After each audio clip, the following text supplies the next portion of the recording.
Hi, I'm Thorn Bishop, and welcome to Top Secret Inc. Today we'll be walking through Grimm Fairy Tales presents Alice in Wonderland Issue 2 by Zenescope Comics. So get comfortable, because it's going to be one hell of a ride. Now we hop into issue number 2 with the white rabbit popping out of a hole in the cobblestone floor like some magical groundhog. He's looking towards the throne and announces, "The job is done. Alice is free in Wonderland." And by free, apparently he means like completely screwed. But we'll get to that later. In front of him is this pool of black liquid that looks like tar, but acts like a weird shape-shifting entity. The liquid forms into a very attractive woman's body, and the rabbit refers to her as my queen. So here's where we meet the Queen of Spades, and something tells me she's not here to play a friendly game of cards.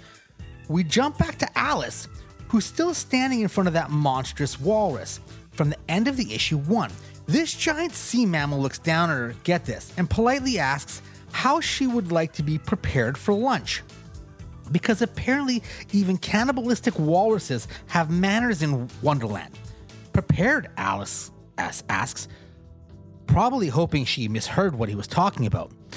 He's like, yes, like marinated, grilled, baked, fried, sautéed. He's basically running through a cooking show menu, except the main course is this teenage girl. Like Gordon Ramsay would be completely horrified by this. But Alice has learned fast at her time in this nightmare realm. She tries to talk her way out of it by saying she's the property of the Jabberwocky. The walrus calls bullshit, and Alice fires back with a, "Do you want to call my bluff?" Like, this kid's got some serious negotiation skills for someone who's about to become the seafood dinner. The walrus then starts shrinking down to her size, because of course he can do that, and they start talking about how each of them found their way into Wonderland. It's like a twisted version sharing origin stories at a support group or something. Meanwhile, back at the villain's headquarters, the Jabberwocky's absolutely losing his mind because somehow acquired a mushroom of sleep and escaped. The rabbit is getting blamed for Alice's disappearance, and this little fluffy buddy just throws the Cheshire Cat under the bus by saying the cat was trying to eat Alice the whole time. The Jabberwocky just wants Alice back, untouched. Now we get a flashback that goes centuries ago, showing the walrus when he was still a man named Tiberius, an explorer who got shipwrecked in a crazy storm.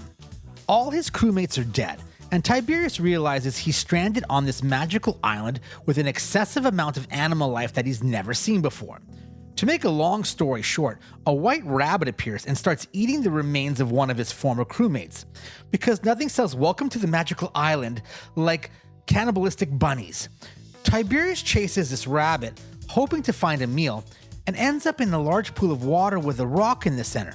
On top of this rock are the bones of a walrus. He swims over to get a closer look at these bones, and the bones decide to jump him, because apparently even skeletons are aggressive in this place. They drag him deep into the water and start fusing with his body, transforming Tiberius into a walrus. It's like the worst possible outcome of a visit at the aquarium. Alice responds with, "That's a crazy story.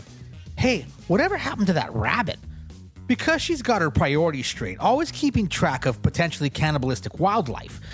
So we cut back to the white rabbit now, who's appearing in the court of the Queen of Hearts, not to be confused with the Queen of Spades that we met earlier. Apparently Wonderland has multiple monarchs and it's a big mess, which probably explains why it's so chaotic here.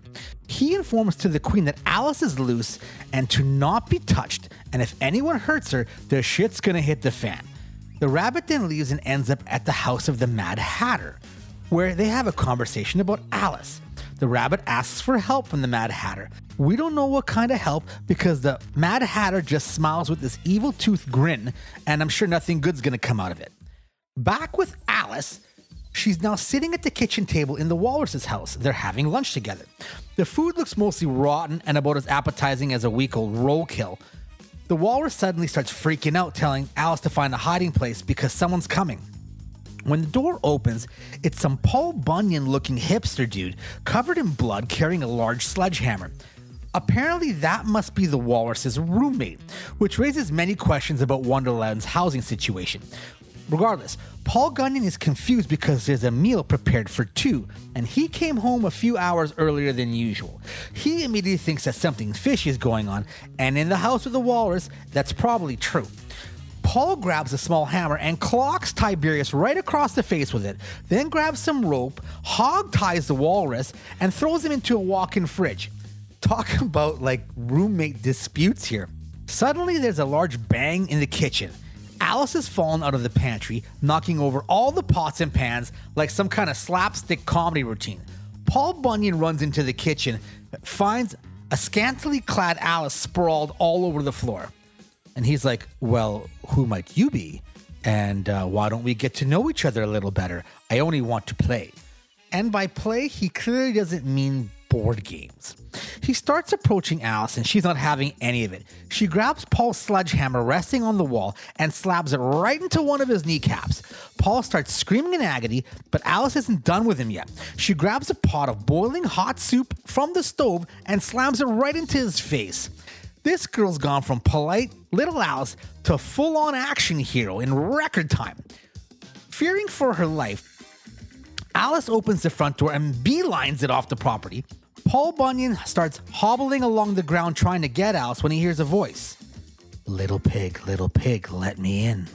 The Cheshire Cat magically appears, and suddenly Paul's problems just got a whole lot worse. Paul slams the door in the cat's face and crawls away as fast as he possibly can. But the cat manages to make his way into the house anyway. With one swift swipe, the cat claws Paul Bunyan into 5 pieces. Paul, surprisingly still alive, is begging for mercy. The cat is trying to find information about Alice, but Paul doesn't give him anything and lets him know that he'll get his revenge. Because apparently even when you're in 5 pieces, you can still hold a grudge in Wonderland. Alice escapes into the woods, where all the trees apparently have random signs nailed to them with complete nonsense written on them. It's like a madman spent an entire lifetime attaching them to these trees, which, knowing Wonderland, is probably exactly what happened. She eventually finds this beautiful brick house in a clearing.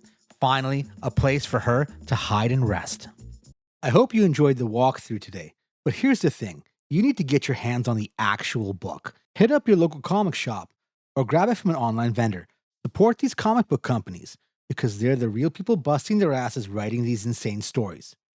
Even though you're hearing about it from me, when you actually read it yourself, I guarantee you'll have a completely different perspective on the whole thing. Trust me, it hits different on paper.